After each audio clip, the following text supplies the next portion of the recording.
Hi, Debbie. I'm Karen Walstra, and I'm really excited to be interviewing you today about how your school is coping with COVID and what are the kinds of things that you're doing. Please, can you introduce yourself to us and just tell us a bit about your school, and then you can begin sharing. Okay, so I'm Debbie Behrens. I work at Bellavista Primary. We're a remedial school. It falls under the special needs, but we do actually mainstream most of our children, and we just offer them the opportunity to have individual attention and therapies. My role is a collaborative educator, but since COVID, I've actually taken on the role of instructional designer. So I, along with my team, we oversee that work is efficiently sent to the children. Okay. So can you give us some examples of how teaching has been during this time with your children? What are the kinds of things your teachers have done or had to learn? So what have you experienced? Okay, so we're using Google Classroom. I know we're going to come to that issue, but our teachers were trained, but they had sort of played a little bit with it. But within the 48 hours of having to close schools, we switched over, and our principal efficiently set people up so that we could look after. We'd have a pilot that ran the show, and we actually used Google Classroom to launch our teaching. But we made sure that we didn't do too much, because we have to bear in mind that children's screen time should be limited. Our juniors used Seesaw, and the teachers were actually involved in that, but they used to use it as a flipped classroom or afternoon work before.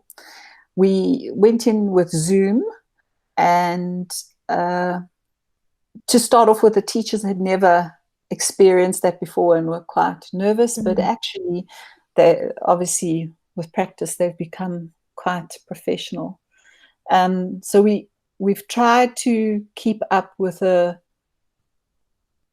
curriculum, because we use our frequency tables to guide us, but the emphasis at the moment is on the therapies, because our children are there because of speech, language, those aspects. So they get a lot of support. Twice a week, each child will see a therapist, whether it could be speech and OT, and the therapists are amazing and creative with how they get through telepractice. So really our teaching is through telepractice. That's amazing. So are any of these assistances real face-to-face? So have you had to get permits, or are all of them virtual? They're all virtual.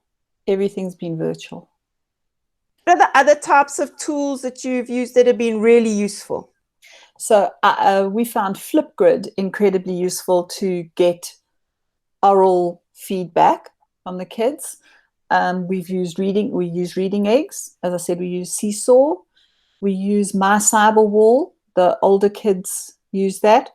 But it seems that sometimes there are technical issues. Mathletics, and they've started doing math seeds for the little ones. Oh, nice. Because the thing is how to get the children to write.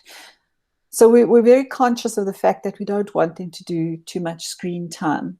And that's why what my role is with my team, we've actually combined for a while art and technology, especially in this time. We took a back seat for a little bit while everybody settled down, but this term we are actually really doing project work, that inquiry-based learning, and we found that quite effective. And one of our chief goals is to get the children to physically make things, and they have been astonishing.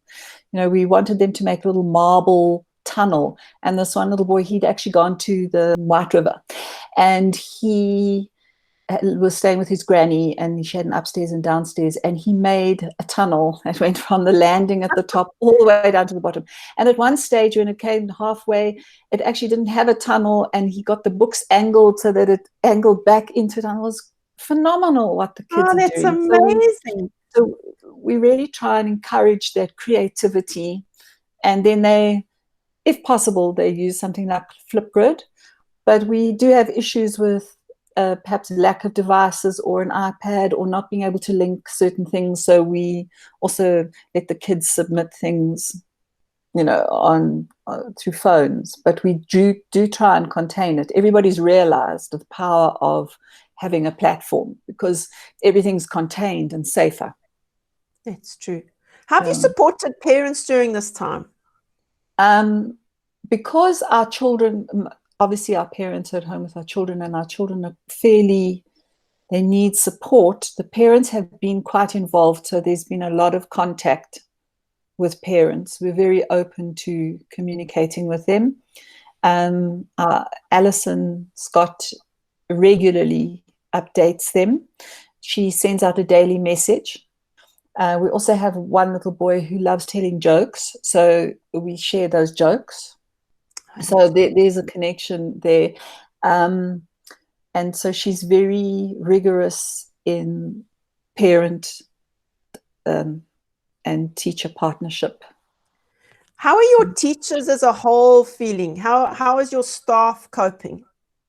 They've been amazingly industrious, but they're tired. They are definitely tired. I think because it takes a lot out of you. Your day isn't broken up, like you don't get in the car, get to work, and then come back and have a home life. Everything is kind of school-based. So we are all encouraged. We have a psychologist who just checks up on us to see that we're all okay. And our principal is aware of the fatigue that happens, but we keep going because it's for the children. So, and our teachers have just grown. They don't even realize how much they've learned with the technology. And I think at our school in particular, we have regular class conferences with the teachers and about each child. And there's a lot of all those extra things you do, we've just transferred them onto telepractice. So that's amazing. So if you had to sum it up, would you say your school is succeeding and that your parents are happy with what is happening in terms of an education sort of pass on or learnings with your children in this time period? Yes, I would say just about everybody's happy. Some people are unhappy, but on the whole, everybody is fine. The people who battle are people who are not in the country. We had a few people who left the country, and then obviously their time difference or their connectivity is different, and so it lags. And so but that's like any sort of miscommunication. But just generally, it's been great. Oh, thank you.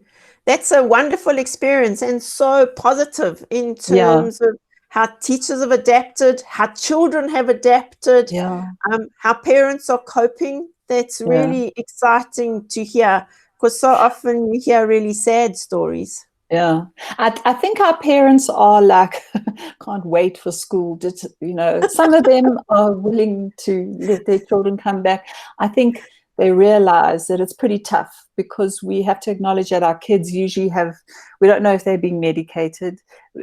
You can't, I have a history, in my past I was I homeschooled my children in Norway, and I had to separate myself as a parent and as a teacher. So that was really hard. We had multiple personalities. So I think it's really hard for parents. And especially towards the end of last term, our school was one that carried on going. Lots of schools closed, but we carried on till the 9th of April, 11th of April. And then we had a break. And then it was easier for parents. But coming back, all the parents have been at home with their other children. So the parents are stressed because they're having to manage 3 children and maybe 1 device. So. And work. Yeah. And work. So we acknowledge that as well. Yeah. No, thank you. I really appreciate your time and for sharing.